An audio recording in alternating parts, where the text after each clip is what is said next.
todos y a todas. Nuevamente estamos con nuestro programa Colombia tiene su ciencia y en esta oportunidad estamos con una persona que le ha traído mucha ciencia a Colombia.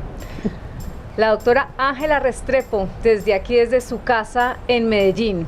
Buenas tardes, Ángela. Mucho gusto, María Piedad, ¿cómo estás? Bien, muy bien, muchas gracias por atender a este llamado para contarle a los colombianos un poquito de tu vida, un poquito de tu experiencia como científica colombiana. Cuéntanos, ¿tú eres de aquí de Medellín? Sí, yo nací en Medellín, soy, como dicen aquí, paisa de pura cepa. Mis padres también eran antioqueños y mis abuelos también. Entonces son 3 generaciones detrás de gente que vivió o que nació y vivió en esta ciudad, pero realmente yo me considero que soy un poquitico más universal desde el punto de vista de que creo que soy primero colombiana y después medellinense. Ah, bueno, muy bien. ¿Y en qué colegio estudiaste aquí en Medellín? Yo estuve de bachillerato en el Colegio de la Presentación, regido por las hermanas de la Caridad, que son de la Orden Vicentina. Inclusive ahora te voy a mostrar una foto con una de mis maestras más queridas, cuando usaban corneta. A ti no te tocaron las cornetas, ellas llevaban un adminículo en la cabeza que se volteaba y hacía la figura de unas alas, lo más hermoso del mundo entero. Con las hermanas de la Caridad, ya estuve desde cuarto de primaria hasta que terminé bachillerato y fue una época muy feliz. Era un colegio únicamente para mujeres. Mi abuelo paterno fue uno de los primeros médicos graduados aquí en Antioquia en 1890 y pico.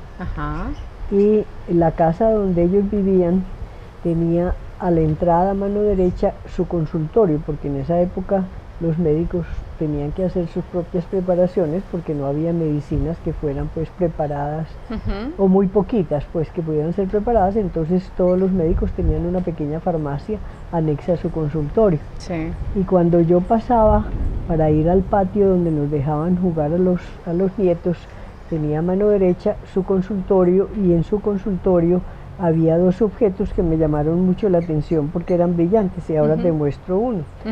Uno de ellos era un microscopio de la época de Pasteur, dorado y negro, lo más hermoso del mundo entero, y el otro era una balanza. Esa es la hijita, vela, es más chiquita. Ah, sí, ahí está la hijita. El otro era una balanza igualmente hermosa con los platillos dorados. Entonces yo enloquecía a las tías. ¿Qué es eso? ¿Qué es eso? ¿Qué es eso que es dorado en la...? Míralo. Mientras que charlamos. Que es dorado allá, ¿qué es eso? ¿Qué es eso? Eso es un microscopio. ¿Para qué sirve un microscopio? Niña, para ver cosas chiquitas. ¿Y qué son cosas chiquitas? Los microbios que el abuelo cura con sus remedios. Entonces, cosas chiquitas, microbios, abuelo que cura las enfermedades causadas por microbios, ¿no es cierto? Entonces, eso yo tendría por ahí 5 o 6 años. Entonces, desde ese momento a mí ya la palabra microbio y la palabra microscopio quedaron grabadas en todas partes de mi conciencia. Pero microbios, no bacterias. No, microbios en general. Yo creo que las tías no eran capaces de diferenciar bacterias de otras cosas. Microbios era el mundo microscópico, ¿sí? Y ellas entendían hasta allá y yo aprendí con microbios. Bueno, entonces, cuando ya se llegó el bachillerato, que yo era masa, es decir, era muy estudiosa y me gustaban mucho las cosas relacionadas con biología, yo quería hacer microbiología, me seguían interesando los microbios, pero en ese momento, que ya es el siglo pasado, 1950, acabé yo bachillerato. Y en 1950 no había ningún lugar en la ciudad donde yo pudiera hacer algo relacionado con microbios. Existían en Bogotá, pero ellos no me querían dejar ir para ninguna parte, quería que yo quedara con ellos un poquitico de tiempo más. Entonces yo me acuerdo que recibí mi diploma emperrada llorando porque no tenía que hacer, mejor dicho, que no podía hacer lo que yo quería, que era estudiar microbios. Pero al fin de cuentas fue tanto lo que insistimos dos o tres de las niñas que queríamos hacer esa carrera, que al fin se decidió abrirla. Y hacia mitad del 50, pero a mitad del año, abrió ya la carrera y allá empecé a estudiar entonces lo que yo quería hacer, que era mi microbiología. Pero la historia del abuelo es cierta, eso se me quedó grabado a mí desde el momento en que me dijeron que eso era para ver cosas chiquitas. Y yo quería estudiar cosas chiquitas. Bueno, muy bien. Entonces estudiaste aquí en Medellín. Estudié, sí, yo fui la primera de las primeras graduados de esa escuela ¿cómo se llama? Escuela de Tecnología de Laboratorio. Yo tengo un título de técnica de laboratorio clínico, ganado en el 55 de allá del Colegio Mayor, que ya hoy se llama Colegio Mayor, pero en la época en que yo estaba se llamaba Universidad Femenina, ¿no es cierto? Bueno, entonces había que hacer al terminar los 4 años de entrenamiento, eran tres. El cuarto año de entrenamiento había que hacerlo como 1000 horas de práctica, que es muy similar al año rural que hacen los médicos y los odontólogos. Entonces tuve la fortuna de encontrar que un pariente, que yo no sé por qué era pariente de mi papá, pero que no tenía nada que ver conmigo porque ya vendría a ser como prima sexta o algo por el estilo. Como chonto, como dicen por ahí. Trabajaba en la Facultad de Medicina en el Departamento de Microbiología y Parasitología. Entonces el doctor Jiménez, que así se llamaba él y al que pronto le di el apelativo de mi patrón, por lo cual muchos de mis alumnos me llaman patrona, decidió que bueno, pues es decir, que él no podía decir que no, que iba a pedir permiso a ver si me podía recibir allá en la facultad sin ganar un peso, simplemente para aprender, pero con miedo de que de pronto ese enredo no resultaba, porque éramos las primeras que salíamos a hacer prácticas y obviamente no teníamos ninguna experiencia, ni la escuela tenía ninguna tradición como tal. Pero eso fue lo más delicioso del mundo entero. Lo único que no me gustaba era que me tocaba asistir a la práctica de los estudiantes de medicina, donde veían al microscopio, donde veían cultivos, donde hacían algunos exámenes para saber si veían bacterias en saliva o en piel o lo que fuera. Y me parecía que esos muchachos eran unos muchachos como menores que yo, pero como muy asustadores. Yo me sentía intimidada con ellos. Cuando llegaba la hora de práctica yo me echaba la bendición, ay Señor, que yo sea capaz de mostrarle a estos muchachos lo que es. Pero a lo último terminamos siendo muy amigos, pero fue mucho susto el estar con hombres cuando hija única, que había estado pues muy recatada de todo lo que fueran relaciones sociales. Claro que había unas cuantas muchachas y eran muy distinguidas. Entonces allá en la Facultad de Medicina me estuve 23 años de mi vida y fui pues cambiando de posición a medida que avanzaba. Pero la cosa pues que definió mi carrera ya en una forma más profesional fue el hecho de que la Facultad de Medicina hizo un convenio con la Universidad de Tulane en Nueva Orleans, y parte de ese convenio era que venían profesores de alto rango de la Universidad de Tulane a inspeccionar y a darse cuenta que había en la Facultad de Medicina de la Universidad de Antioquia. Y entre esos profesores de alto rango vino el jefe del Departamento de Microbiología y Parasitología de esa universidad. Y mi patrón, el doctor Jiménez, el jefe, hablaba muy poquitico inglés, prácticamente nada. Y yo había estado estudiando inglés desde mucho antes de terminar bachillerato porque me gustaban los idiomas. Entonces yo terminé siendo el lazarillo del jefe del Departamento de Microbiología y Parasitología de Tulane. Lo llevaba por todas partes, le mostraba e interpretaba lo que le decían los profesores de aquí y allá. Hicimos pues, a mí me pareció un hombre encantador desde el comienzo, pero pues yo lo miraba con mucho respeto porque era una personalidad. Poco después de él regresar de esa visita, me escribió una carta, de esas que todavía se demoraban 15 días y que vos tenías 15 días para contestar, diciendo: Ángela, yo veo que a usted le interesan mucho los microbios, a usted no le provocaría venirse a estudiar y hacer un curso ya de posgrado para que tuviera más visión, que tuviera un grado que le permitiera enfrentar un futuro, etcétera, etcétera. Le dije: ay, yo sí, doctor, pero yo no soy capaz de dejar a mis padres, están viejos, especialmente el papá, están enfermos, yo no soy capaz de arrancar. Me dijo: no me conteste, el semestre de nosotros empieza en tal, tiene un tiempecito y habría que conseguir una beca porque yo la puedo recibir, pero usted tiene que conseguir una beca para pagar las matrículas de la universidad. ¿Y eso en qué año fue? Eso fue en 1949. 1900, mentiras, no, en el 54, en el 54-55. En todo caso, entre las unas cosas y las otras, yo hablé con los padres y les dije: me están haciendo esa propuesta, pero yo no soy capaz de dejarlos como hago yo, pero miren ustedes lo rico que sería que yo pudiera recibir más instrucciones en lo que yo sé que va a ser mi vida, ¿qué hacemos? Entonces ellos me dijeron lo que ya te conté: vea, nosotros ya estamos muy avanzados en edad, usted está comenzando. no estamos tan supremamente enfermos como para pensar que nos deja un hospital, somos capaces de hacer nuestras funciones diarias, el padre trabaja gerenciando una empresa, la mami está en la casa todo el tiempo. Trate de conseguir una beca, porque nosotros si no la podemos mantener del todo, pero trate de conseguir una beca. Entonces ya con esa autorización entré a conseguir beca, y en ese momento había algo que se llamaba la Agencia para Desarrollo Internacional, y apliqué a una beca ya y la conseguí para un estudio de 1 año. Ya después eso se fue prolongando. Mira ese pajarito chiquito, mira ese pajarito de cabeza azul, vení, vení. El amarillo sí, pero el chiquito. ¿Cuál chiquito? Y por ahí hay un azulito chiquitico de cabeza azul, déjate que ya vuelve a salir, está por detrás. Pero qué cantidad de pájaros que vienen a visitarte. Ya, pero es que mira con la comida que les pusieron, con la comida que les pusieron. Y los negros ahí, esos los son negros, como cuervos, se llaman, ¿no? Chamones, sí, son cuervos, sí, sí. Chamones. Son de los que dañan, pero hay varios tipos, hay unos grandes, hay unos chiquitos, son 2 especies diferentes. No, esto es aprovechar el trópico en donde estamos. Bueno, entonces te fuiste para Estados Unidos, para Tulane. Estados Unidos, para Tulane. Fue bastante duro, porque el primer día que llegué, sí me ocurrió. En el 54, eso era 55, época de pura la cosa que los negros en el sur eran mirados en muy forma, pues eran discriminados, despectivas, eso era muy horrible. Eso en New Orleans, ¿cierto? En New Orleans, sí, que en el sur había un disgusto tremendo con los individuos de color. En todo caso, yo llegué un sábado, me acomodaron en una residencia que estaba cerca de la universidad, y entonces yo me fui a buscar una misa el domingo y encontré una capillita cerquita, y me entré, resulta que era una capillita de negros. Y entonces, te juro que yo no entendí ni siquiera el Padre Nuestro, que me lo sabía en todos los idiomas. No entendí nada. Y esa fue la preocupación más grande mía. Por Dios, ¿cómo voy a empezar yo clases si yo ni siquiera les entiendo a estos señores cuando se dan el signo de la cruz, ni cuando cantan el Padre Nuestro? Yo me voy a tener que devolver.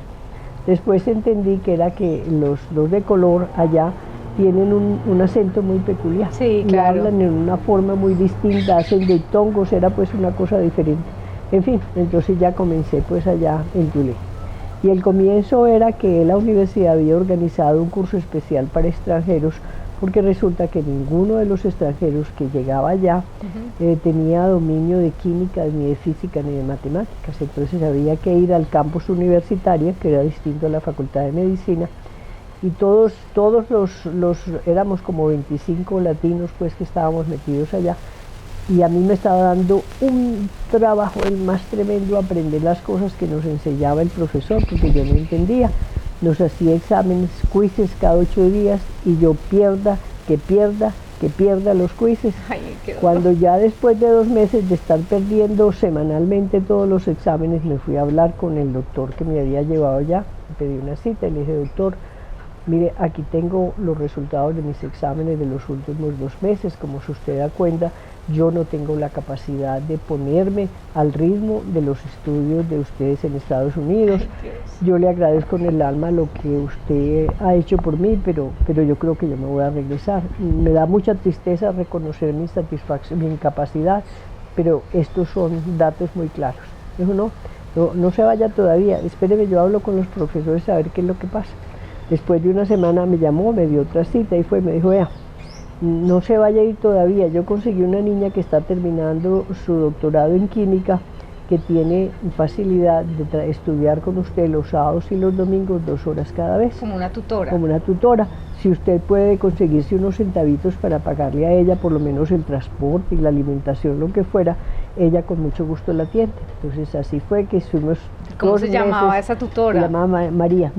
Entonces eso hicimos, y raspadito logré pasar los exámenes de ese curso, que eran indispensables para que me aceptaran como estudiante graduada en la universidad. Y entonces ya comenzó pues una época un poquitico más agradable, porque eran materias que me gustaban, pero de nuevo, a pesar de que yo creía que sabía inglés, no sabía tanto como era necesario para presentar un seminario, para escuchar 5 dialectos distintos de todos los compañeros. Fue tremendo al principio, pero ellos ¿qué pasó? Los compañeros y los profesores me tomaron cariño, sintieron algo allá. Y al fin de cuentas terminé el magíster, ¿no es cierto? Terminé el magíster allá, el Master of Sciences, y dije, bueno, ya con esto yo tengo suficiente, yo me quiero volver para la casa para estar con mis papás, etcétera, etcétera. Pero algo que me hizo casi desistir de continuar fue que yo estaba haciendo mi tesis con curicitos, ¿cómo se llaman los del sur? Guinea pigs, ¿cómo se llaman? Curí o cobayos, con cobayos. Entonces resulta que hubo una epidemia en la casa de los animales y todos los animales con los que yo venía experimentando por 3 meses se murieron. Pues yo llegué con las lágrimas en mis ojos donde el tutor y le dije, mire lo que acaba de pasar, perdí mis 45 animales, ya llevaban 3 veces, yo ya no tengo tiempo de volver a principiar de cero. Él fumaba tabaco, me dejaban fumar tabaco en la oficina, que era un peligro el macho. Y voltea y me dice, ahí viene uno de los grandes, y voltea y me dice, esa es la guacharaca. Voltea y me dice, Ángela, ese es su problema, no el mío, haga usted lo que quiera. ¡Ja! Si he podido ahorcarlo, lo ahorco en ese momento. Entonces me fui donde el jefe. ¿Eso qué año fue? Eso fue, yo saqué el magíster en el 55-56, 1955-56, pero el gran jefe me atendió y organizó más curíes para que yo pudiera volver a principiar los experimentos. Es que la cosa se pasó por alto y esos son como cantan de fe, las guacharacas. Están ahí felices. Ahí están felices. Entonces me vine para mi casa muy contenta, pero resulta que cuando empecé a trabajar en la Facultad de Medicina, ya como tratando de organizar las cosas para hacer alguna investigación que estuviera planeada, que no fuera lo que ya había hecho, que era recoger X número de casos y hacer una serie de casos y a determinar qué pasaba con los pacientes, si tenían esto o aquello. Entonces empecé a darme cuenta que estaba cortica, que no había aprendido tanto sobre investigación como debería ser, y comienza la lucha y yo me quiero volver para terminar mi doctorado, y al fin... ¿Y tus papás qué decían? No, pues ellos decían, ¿cómo vamos a vivir sin usted? Ya estamos más viejos, usted se da cuenta, pero si usted cree que necesita más, nadie le dice que no se vaya. Entonces volví a conseguir otra beca, ya esta vez fue con el ICETEX que me fui, y empecé mis estudios de doctorado, los que terminé en 3 años, ¿sí? ¡Uy! En 3 años me vine a terminar la tesis aquí, es decir, los estudios, los créditos los hice todos, pero la tesis la hice la mitad allá y la mitad aquí. Pero ya sí me puse muy contenta porque me daba cuenta de que tenía más dominio de las cosas, se abrió el mundo, sabía que podía entrenar gente para la investigación entre los jóvenes a los cuales les enseñaba, y la facultad fue tan querida que me volvió a dar el mismo puesto que yo tenía, claro que con un poquitico de mejora económica porque ya tenía un doctorado. Pero recuerdo con gran cariño que yo era una de las pocas mujeres que estaba entre los profesores de la facultad, la mayoría eran todos hombres, y yo no he visto, mejor bendita dicho, entre los hombres jamás, entonces. No. Es que todas las mujeres dicen que se sienten discriminadas, que no les va igual de bien que a los hombres, que todo el mundo trata de oponerse a que tengan un ascenso. Conmigo pasó algo distinto. Todos los profesores, sin excepción, de la Facultad de Medicina me auspiciaron, me llamaban, me llevaban artículos, me llevaban casos para estudiar con ellos desde el punto de vista de diagnóstico microbiológico, y ya empecé a funcionar con lo que sería después el resto de mi carrera, que era el trabajar con hongos patógenos para el hombre. Entonces fueron años muy lindos, muy agradecida con todos los profesores, como te digo, me empujaban adelante y me ayudaban en todas las formas habidas y por haber. Pero en ese momento empezó a presentarse, pues no las dificultades, el surgir de un grupo izquierdista que quería cambiar todas las cosas, porque resulta que Colombia no necesitaba un médico para ciencia ni necesitaba investigación, necesitaba era formar médicos que se quisieran ir para el campo a tratar a los campesinos que no tenían forma de recibir servicios médicos.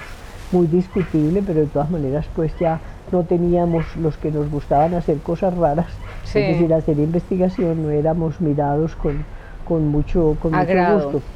Entonces varias personas, amigas mías, renunciamos en ese momento.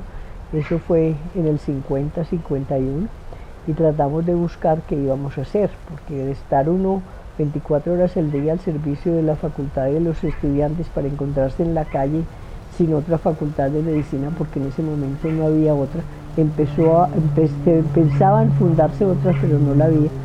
Entonces fue una época muy dura, muy tremenda, porque yo pensaba que todavía podía dar más, que tenía la posibilidad de avanzar no solamente para mi propio peculio, sino con las investigaciones con los pacientes, con los nuevos métodos de enseñanza para los estudiantes. Entonces los 2 años siguientes los pasé en un laboratorio de salud pública haciendo diagnóstico. Y como te digo, la CIB se había fundado. O sea, ahí renunciaste a la Universidad de Antioquia no con un grupo de personas que ya no... No estábamos de acuerdo con la visión y con los propósitos que tenía la nueva Facultad de Medicina. Entonces, mientras tanto, viene que aparece una cosa que se llama la Corporación para Investigaciones Biológicas en la Facultad de Medicina, creada con el objeto de preservar los dineros que los profesores de la Facultad de Medicina conseguían para sus investigaciones, de manera que esos dineros les produjeran un pequeño porcentaje de ganancia, pero sobre todo que estuvieran listos cuando quiera que ellos lo necesitaban. Entonces la CIB les cobraba a estos profesionales un porcentaje pequeño por guardarles el dinero, y en 5 o 6 años reunió algún capital pequeño, pero lo reunió. Cuando ya nos salimos, estas 5 o 6 personas de que te hablo, que nos reuníamos cada mes para contarnos las tristezas de cómo no podíamos hacer esto o aquello, cómo echábamos de menos los estudiantes, la facultad, las investigaciones, uno de ellos dijo: pero ustedes no saben que la CID tiene unos pesitos, porque no aprovechan esos pesitos y hacen algo que los proyecte al futuro. ¿Cómo qué? Pues ustedes pueden alquilar un par de cuartos en un hospital, tratar de empezar a hacer diagnóstico con lo que saben hacer, cobrar ese diagnóstico modestamente y empezar a hacer investigación. Y eso fue. Entonces, ese CIB que había sido conseguido o concebido para guardar los dineros, se convirtió en el financiador de la Corporación para Investigaciones Biológicas, Laboratorio Diagnóstico, y más adelante Laboratorio de Investigación. Entonces así comenzó la CIB. Alquilamos en el Hospital Pablo Tobón Uribe, después de franquear un montonón de requisitos que el hospital pedía de nosotros. Y alquilaron 1 o 2 cuartos. 1 o 2 cuartos, que a lo último se volvió en todo un piso del hospital, hasta que nos llamó el director del hospital y nos dijo: bueno, hasta aquí ya llegamos. No más. Ya no más. Si ustedes van a seguir creciendo, van a tener que buscar otro lugar, porque yo no les puedo dar más. Inclusive yo necesito ese piso para trabajar con la gente mía, para un desarrollo de enfermería, lo que fuera.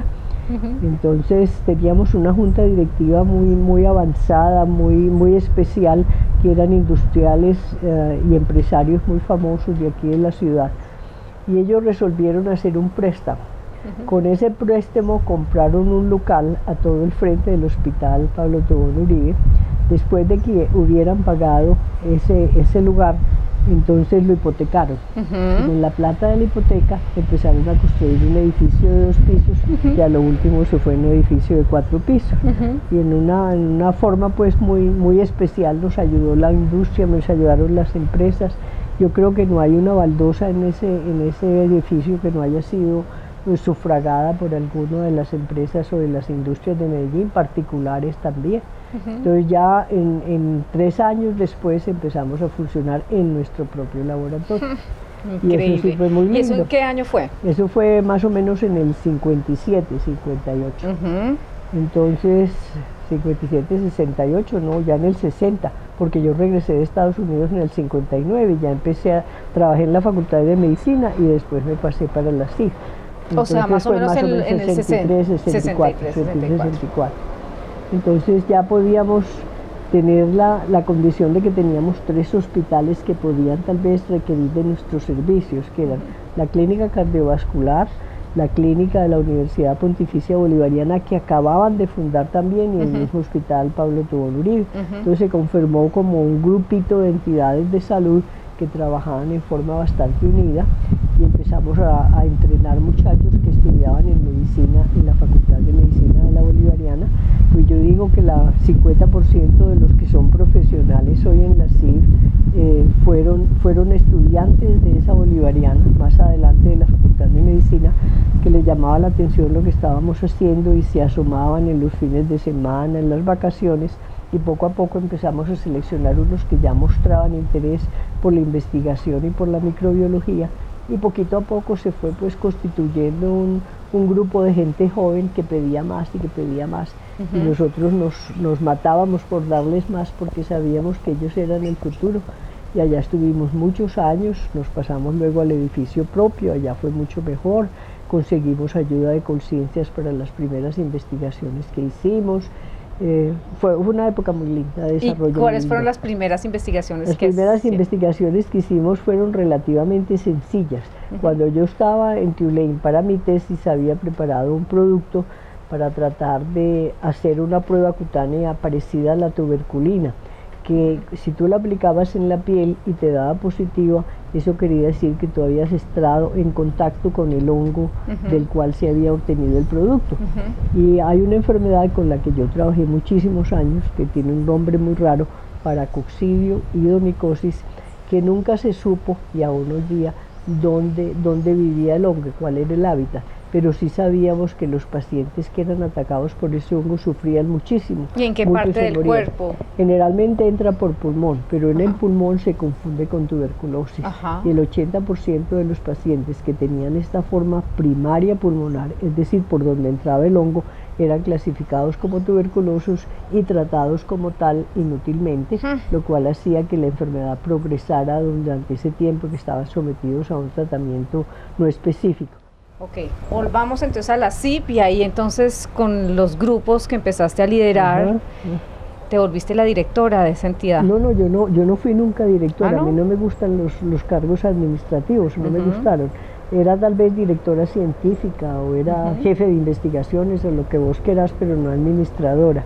Y entonces mi función era atraer gente que le gustaba la investigación y que uno podía decir, este tiene madera para someterse al trajín de adquirir un grado en el exterior, y así fue. De los primeros alumnos antojados que yo tuve, más del 70% terminaron consiguiendo sus propias becas y yéndose a estudiar a otras partes, que son muchos de los jefes de grupo en este momento.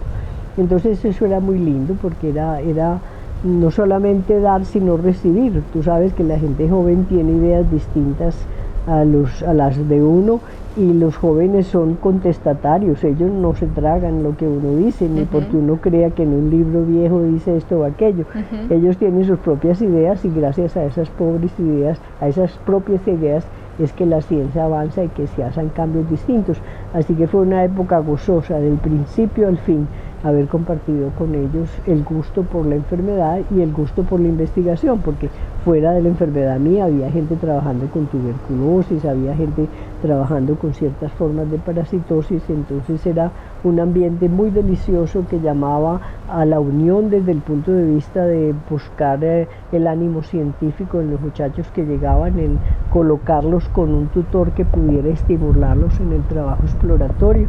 Muy lindo, absolutamente muy lindo. Y como en los años 90 te llamaron para la misión de Ciencia, Educación y Desarrollo. Ya casi que no le acepto al doctor Posada y al doctor Villaveses el que yo entrara a eso. Yo había pertenecido a un consejo de los de Colciencias, ¿no es cierto? Yo no me acuerdo cómo se llamaba, en todo caso tenía que ver con salud.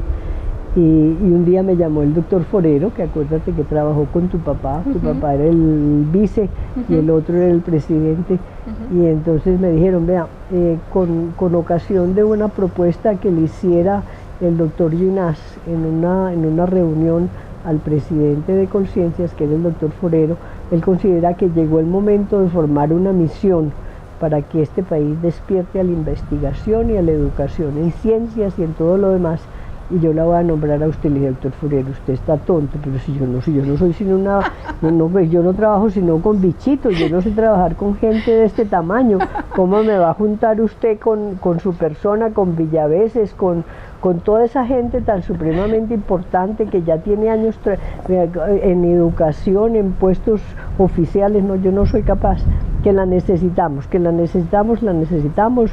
Vine aquí a buscar el respaldo de mis compañeros, no me hagan que me nombren para allá, que a mí no me gusta eso, a mí no me gusta sino mi laboratorio, a mí me gusta eso.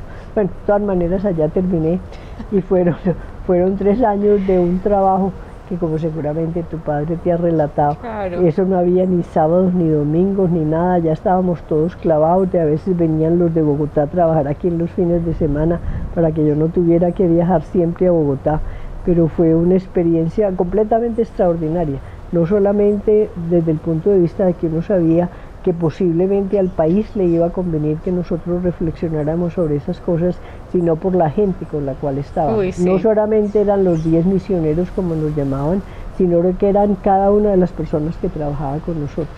Eso fue una cosa muy grandiosa, peleábamos, pero ¿Sí? hasta que ya no más. Y yo, por ejemplo, nosotros no sabíamos, los que éramos de ciencias duras, como era el doctor Posada, como era el doctor Villaveses, como era mi persona, como eran cualquiera de los otros, no sabíamos qué íbamos a hacer con el maestro García Márquez, cómo lo tratábamos, cómo nos acercábamos a él, ya una celebridad como era, cómo nos manejábamos con él. Le teníamos un respeto, pero él con esa campechanía con que vivía. Una vez estábamos más o menos discutiendo con Vasco, que era el jefe de la misión, si debería ser llamada Ciencia, Educación y Desarrollo, con el objeto de estudiar las ciencias o que la ciencia era una sola. Y por una bobada, pues por un plural, estábamos agarrados cuando aparece el maestro y dice, ay, ya sé, porque es que lo que yo hago y lo que ustedes hacen es tan distinto. Así, maestro, porque me dijo, porque ustedes tienen que conseguir que todo el mundo apruebe lo que ustedes digan. Si ustedes no tienen el respaldo de la comunidad con la cual ustedes trabajan, lo que ustedes hacen no tiene ningún valor. En cambio, vaya que mis magos y todas las personas que manejan la ciencia del común revelaran cómo llegan ellos a hacer sus pociones mágicas para que su ciencia y su magia desapareciera de Picasso. Eso era genial. Nos quisimos mucho, terminamos siendo pues en un grado de agradecimiento de haber podido compartir con él cada uno de nosotros. Había veces, el más bravo de todo era el doctor Ginás, porque el doctor Ginás era el comandante general, y el comandante general era una persona tremendamente disciplinada, que había que hacer las cosas así, principiaba a las 8 y terminaba a las 3, pero era pues como deberían ser, porque él venía de un ambiente, de una disciplina científica que la mayoría de nosotros no teníamos. Pero agradecimos que hubiéramos estado bajo ese comando de disciplina, aunque el comando de la misión la tenía Vasco, que Vasco era muy capaz de argumentar con todos nosotros gracias a todos los conocimientos que tenía. Pero la disciplina, la columna vertebral, la tenía el doctor Ginás, sí. Pero fue una época muy linda fue. Y ahora, y las nuevas generaciones de científicos en Antioquia y en Colombia. Yo no podría hablar de Colombia porque pues ya después de unos años de estar retirada las cosas pueden haber cambiado, pero de la gente de nosotros yo admiro mucho esta juventud, pero mucho, porque creo que los que realmente se interesan por ciencia, no hablo del otro, los que ya decidieron que la ciencia, que su camino es la ciencia, tienen una capacidad de consagración y una capacidad de buscar caminos por sí propios. Es decir, para ellos no hay una montaña que estorbe, son muchachos decididos que hacen todos los muchachos y muchachas, porque tenemos mujeres también muy buenas, completamente decididos a que eso es lo que quieren hacer, no les estorba nada y están dispuestos a sacrificar lo que sea con tal de cumplir con su deseo de ser científicos. Y yo creo que hay entre nosotros, un despertar por el interés por la ciencia, porque ya, por ejemplo, yo me acuerdo cuando nosotros comenzamos a trabajar con la Universidad de Antioquia, creo que había 5 o 10 estudiantes que estaban matriculados en un doctorado. Ahora son muchos, ahora no pueden recibir la gente que se presenta para doctorado. Y yo creo que los medios de comunicación, sobre todo el internet, ha facilitado que la ciencia se consuma desde edad muy temprana, es decir, con todos los programas de ¿cómo se llama? De explorer, de, ¿cómo se llama? Apropiación social de la ciencia. Todo aquello, sí. Todo aquello ha contribuido a ser como una especie de pista de aterrizaje, para que los muchachos sepan que por ahí se principia, que de ahí alza el camino y que ahí pueden volver a caer para continuar con su idea, con su idea de regresar y enriquecer al país con sus nuevos conocimientos. Yo creo que ha sido muy lindo desde todos los puntos de vista. Yo me veo reflejado en mis estudiantes, yo pues en los que fueron mis estudiantes, gozo con ellos, sufro con ellos, les ayudo, inclusive ahora que me mandan muchos de sus trabajos para que yo se los revise.